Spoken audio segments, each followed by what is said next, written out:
This is Hidden Killers with Tony Bruschi. Here now, Tony Bruschi. Back in 2015, Rob Reiner sat down with the Los Angeles Times and said something that in hindsight it's almost unbearable to read. And this is not in any way to blame him, but hindsight is always 20/20.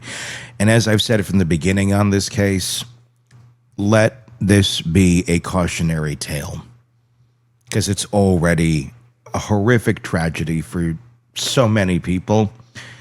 If we can find any sort of silver lining in this, it's being able to identify the problems here, what took place, what could maybe have been done differently to produce a different outcome. Because I think a lot of people are seeing the story and feeling the story and going, oh my God, this hits home in ways you can't even imagine. Because everybody's experience with individuals like this, with addicts, mentally ill people, can be dramatically different because the disease can be so crazy. But at the same point, very similar as well. So let's get into this part here. And if you don't mind, while you're listening, please do hit subscribe wherever it's at. If it's YouTube, search Hidden Killers with Tony Bruschi. Same search on the podcast platforms. It allows other folks to know that we exist. You doing that signals, hey, people are interested in this and people are finding this valuable. Then other folks find it and it can be valuable and helpful to other people too. So thank you for that in advance. Okay. He was promoting Being Charlie, Rob was. A semi-autobiographical film that he directed about his son Nick's battle with addiction. And he wanted to make something clear. The professionals had been wrong. You know, at that moment in time, people listened to him and go, oh my gosh, really? Tell me more. Because at that moment in time, in that little aversion to insanity that Nick's life had been on, it was a little bit of a divergent upswing. It was a moment of stability somewhat compared to the chaos that had been. And he was looking at this moment of stability going, look at this, we tried it this way. And now he's okay. But as many of us know, and as they soon learned after, those moments of stability with an addict, mentally ill individual, they don't last long. He said when Nick would tell us that it wasn't working for him, the rehab, we wouldn't listen, Rob said. We were desperate. And because the people had diplomas on their wall, we listened to them. We should have been listening to our son. His wife, Michele, went further, said, we were so influenced by these people. She said, they would tell us he's a liar, that he's trying to manipulate us, and we believed them. And 10 years later, we know what happened. Rob and Michele Reiner are now dead, stabbed to death in their Brentwood home, allegedly by that same son, the son the counselors warned them about, the son they publicly defended, the son they kept in a guest house on their property because they didn't know what else to do. And look, they had tried everything. In case you're new to this story and like, well, it's not a great idea to do that. They already tried to let him go live on the streets, hit rock bottom, see what happens. He survived. He came back, seemed to be doing a little bit better, and then spiral down. This is a story about addiction, yes, but it's also a story about something far more uncomfortable. The way people in active addiction can rewrite the families who love them, rewrite their stories, rewire the families, even turning that love into a tool of control, isolation, and ultimately destruction. And it's a story about how sometimes, not always, but sometimes the most dangerous thing you can do for someone you love is refuse to walk away. Nick Reiner first went to rehab at 15 years old. By his own account, he cycled through 17 or 18 facilities over the next several years. Heroin, cocaine, those are the allegations, whatever else was available. He experienced periods of homelessness in Maine, New Jersey, and Texas, not because his family abandoned him, but because he refused to go to the programs they recommended. Quote, if I wanted to do it my way and not go to the programs they were suggesting, then I had to be homeless, he told People magazine. Back in 2016, he said that, almost 10 years ago. He framed this as his parents' fault. The implicit message was clear. You made me live on the streets because you wouldn't let me do recovery my own way. Yeah, because you know what? Recovery for a mentally ill addict their own way doesn't mean recovery. This is how it works. The addict learns to flip the script. The family sets the boundary, you need to go to treatment, and the addict responds by escalating the stakes. Fine, I'll be homeless. I'll sleep on the streets. I could die out there. And suddenly the boundary isn't about protecting the family anymore. It's about whether the family is willing to let their child die. And most parents aren't, rightfully so. So they capitulate. They let him come home. They try another approach. They listen to him this time. Nick learned to work the system early. On the Dopey podcast in 2018, an addiction-focused show where he'd appeared multiple times, he admitted he'd figured out how to navigate rehab without actually committing to recovery. He also admitted he wasn't sober at the time of the interview. He was smoking a little weed, taking a little Adderall. He said the weed was a preventative measure to keep him off harder drugs. And he casually mentioned that about a year and a half earlier, he got back on dope and other things and suffered what he called a cocaine heart attack on a cross-country flight during an intervention. He woke up in a hospital in Boston. But the host asked if he had any parting words for the listeners. Nick said, I have no parting words, just everybody use or don't use, whatever.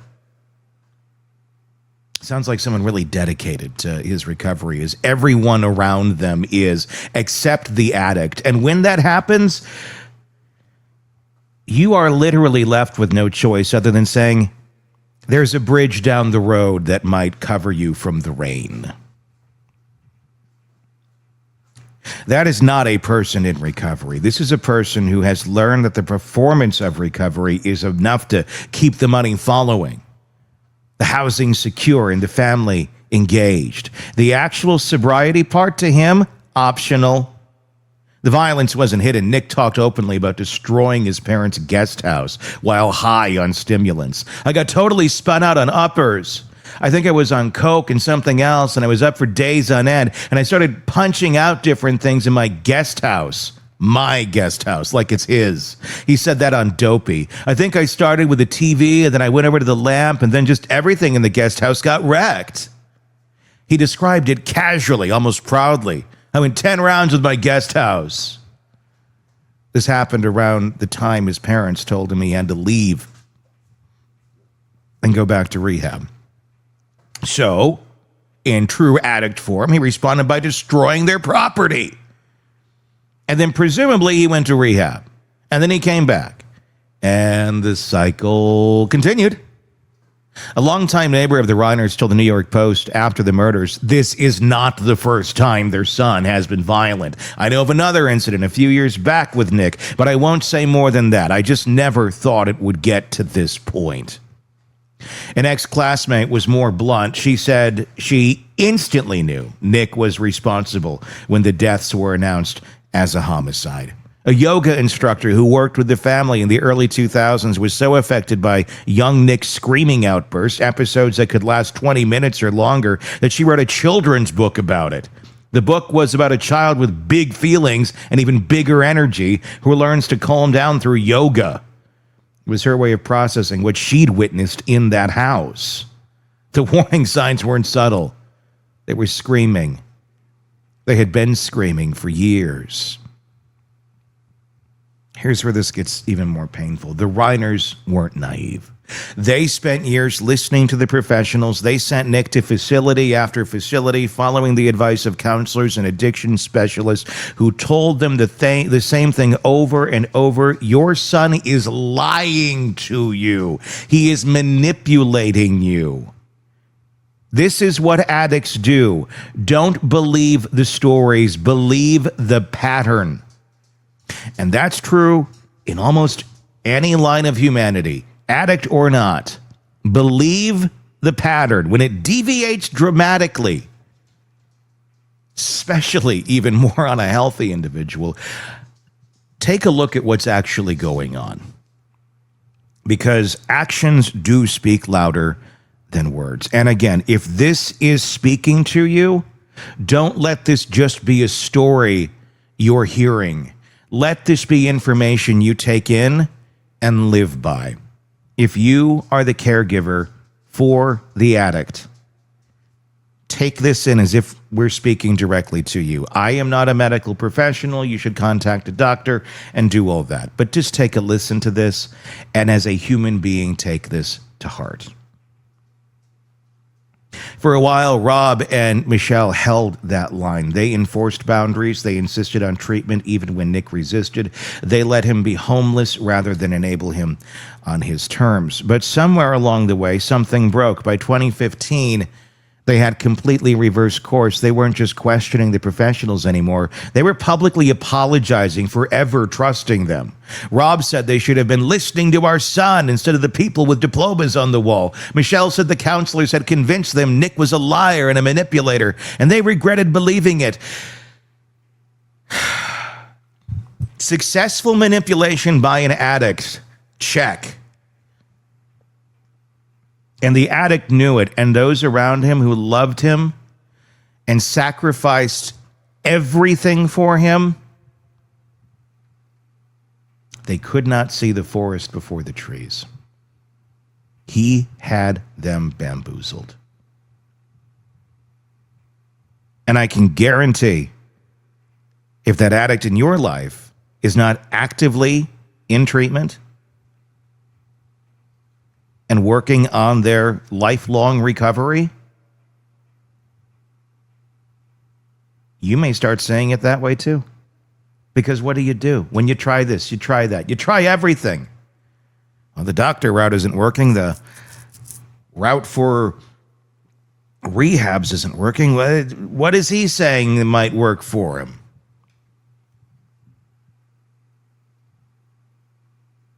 What does work?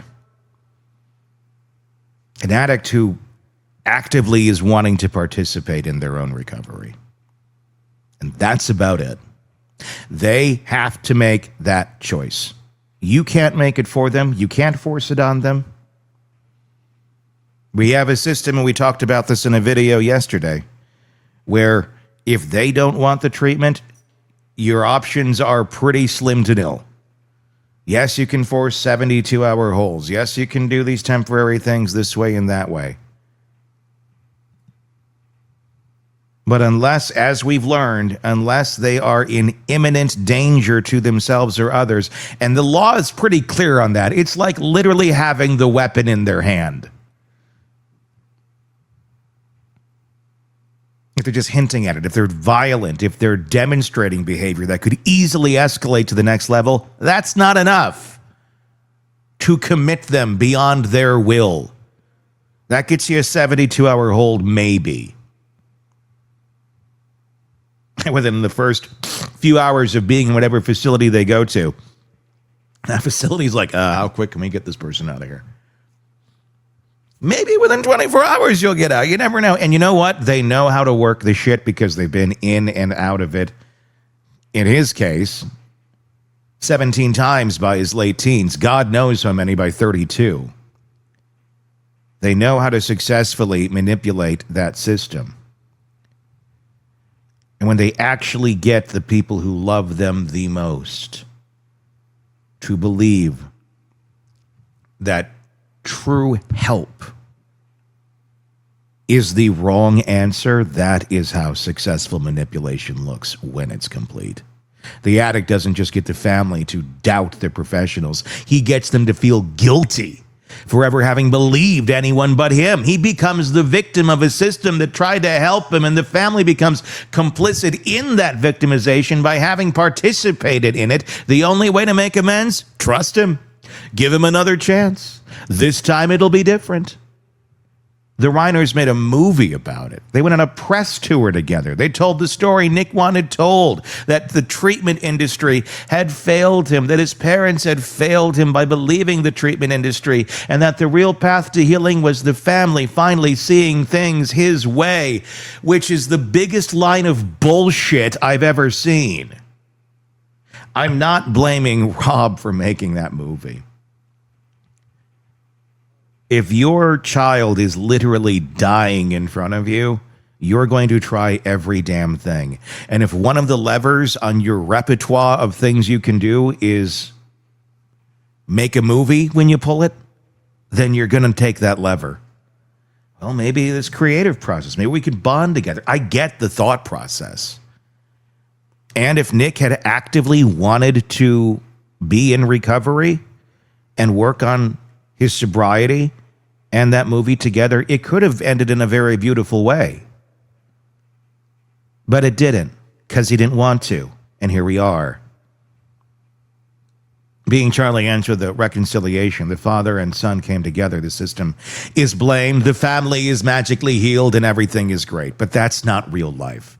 In real life, there is no reconciliation. There was just a guest house on a property and a son who never really left and parents who couldn't bring themselves to make him.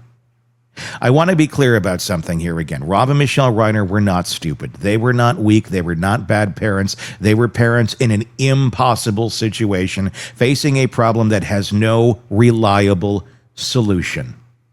They had resources most families can only dream of: money, connections, access to the best treatment programs in the country, and none of it worked because there is no amount of money that can force an adult to get sober. There is no treatment program that succeeds on someone who doesn't want it to succeed. There is no love powerful enough to override another person's autonomy, even when that autonomy is being used to destroy them. I'd rather have you alive and hating me than dead in the streets, the Rob Reiner character says in Being Charlie. That line came from real life. That was the philosophy the Reiners lived by for a time. Keep him close, keep him alive, even if he hates you for it, even if it costs you everything. A family friend told reporters after the murders they did everything for Nick. Every treatment program, therapy sessions, and put aside their lives to save Nick's repeatedly. I've never known a family so dedicated to a child. To have it end this way is awful. According to law enforcement sources, the Reiners were finally pursuing a conservatorship over Nick at the time of their deaths. After nearly 2 decades of trying everything else, they had started the process of legally taking control of his life. And guess what? The system makes that next to impossible, too.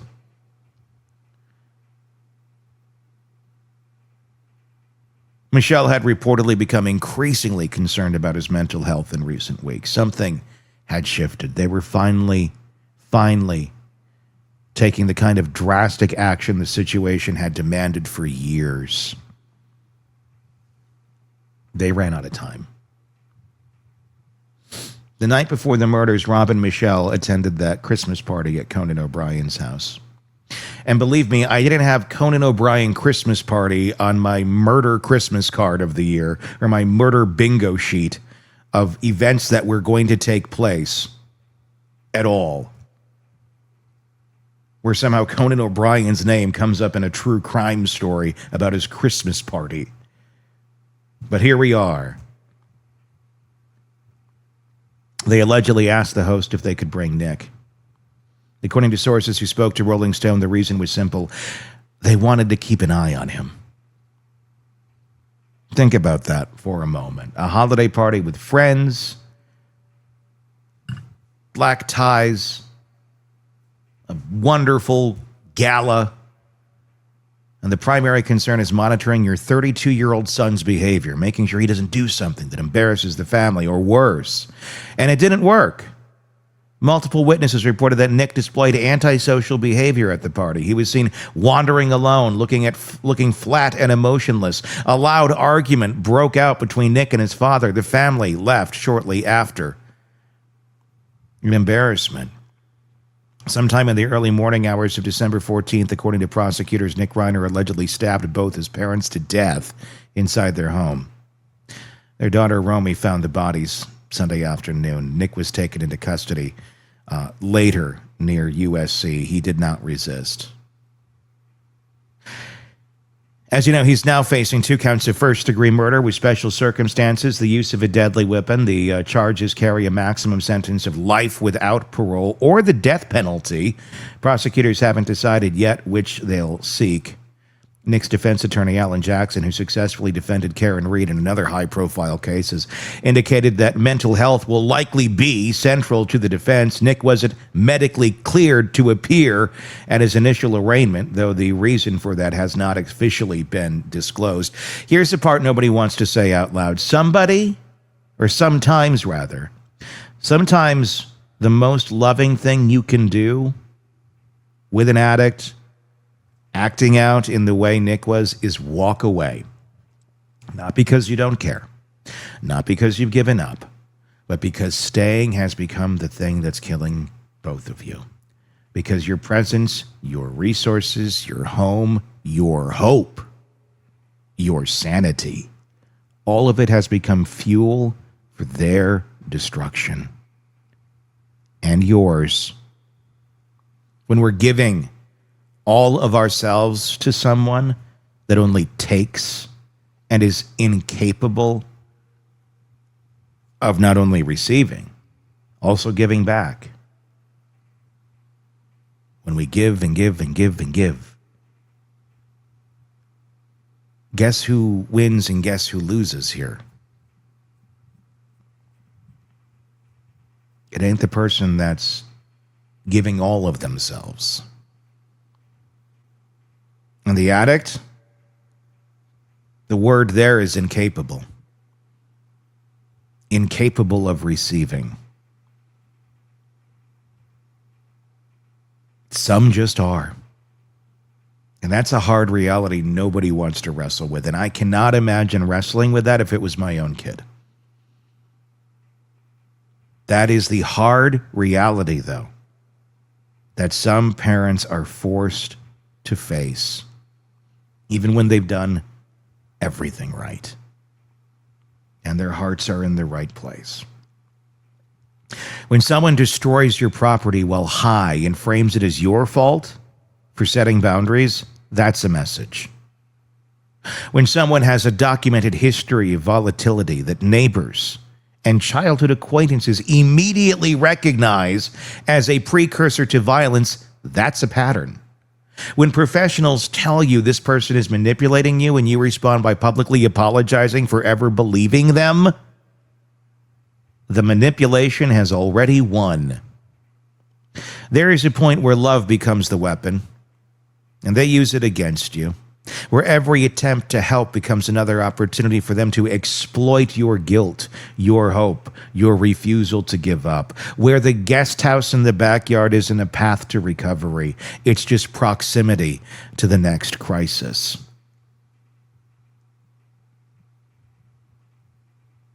They had a guest house. Most of us don't have a guest house. For many of us, this is happening in the bedroom across the hall, in the basement, and that extra couch in the living room, making it even more dangerous. Rob and Michele Reiner loved their son. That is not in question. They loved him enough to make a movie about his struggles, to sit next to him on press tours, to keep him close, even when they had every instinct and every professional telling them to create distance.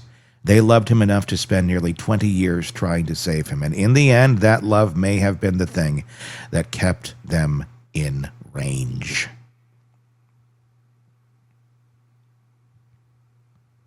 There's a line in Being Charlie that reads differently now, the son character, explaining why he used drugs. He says, "It was never about the drugs. It was, all I ever wanted was a way to kill the noise. But the more I used, the louder it got. The noise never stopped. Not through 17 trips to rehab, not through the movie they made together, not through the years of living in the guest house, just steps away from parents who refused to give up on him. The noise just kept getting louder until it drowned out everything, including, allegedly, the lives of the two people who had sacrificed the most to keep it quiet." This isn't a story with a moral that fits on a bumper sticker. It's not a story that tells you what to do if someone you love is in active addiction. Every situation is different. Every family has to find their own limits. But it is a story that says this: limits exist for a reason. Boundaries aren't abandonment. And sometimes the person who loves you the most is the person most vulnerable to the damage you can do. Rob and Michele Reiner asked if they could bring Nick to a Christmas party so they could keep an eye on him. They were still watching, still hoping, and still trying.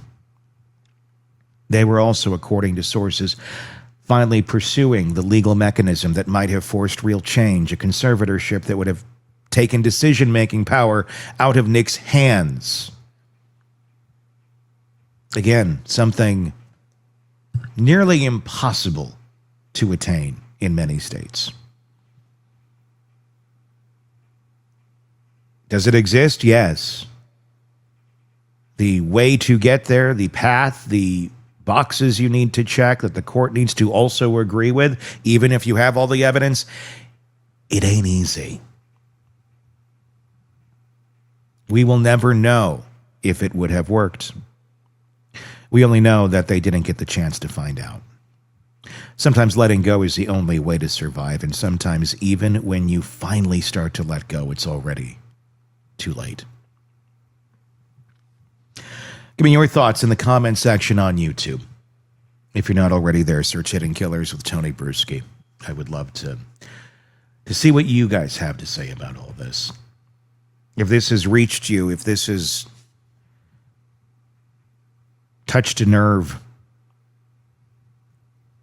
and you would like to share your story, I would highly suggest doing it in our comment section, because I can guarantee there's going to be a lot of people out there just like you reading and watching this. And that sense of community, that I'm not alone, other people are going through this.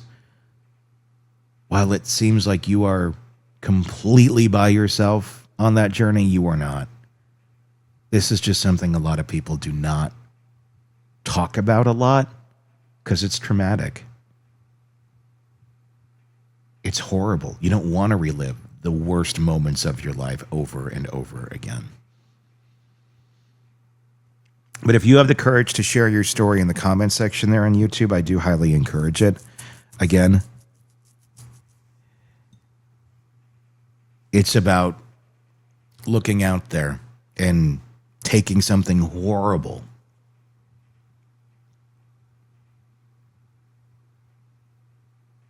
and helping others find some good out of it. Whether that's just as a resource or whether it's just as another human being standing on this planet going, "You're not alone, I've been there too, here's my story." Again, you don't have to, but this would be a good platform if you'd want to make a difference, where you have a lot of eyeballs all kind of in the same place with a lot of people that have gone through the same things. So I do encourage that in the comment section. Please do press subscribe so you don't miss any of our commentary and our coverage of this case. We're going to obviously follow it all the way through. If you're on Apple Podcasts, please do press subscribe there as well. And if you don't mind, a review on Apple Podcasts would be greatly appreciated. Then it helps other folks in that platform over there also find us. It lets folks know that, hey, people are finding this material valuable.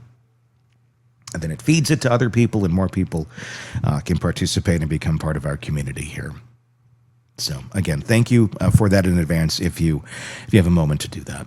Hidden Killers with Tony Bruschi is the show name to search up on either Apple Podcasts or YouTube. Until next time, my name is Tony Bruschi. We will talk again real soon. Want more on this case and others? Then press subscribe now and don't miss a moment of true crime coverage from Tony Bruschi and the Hidden Killers podcast.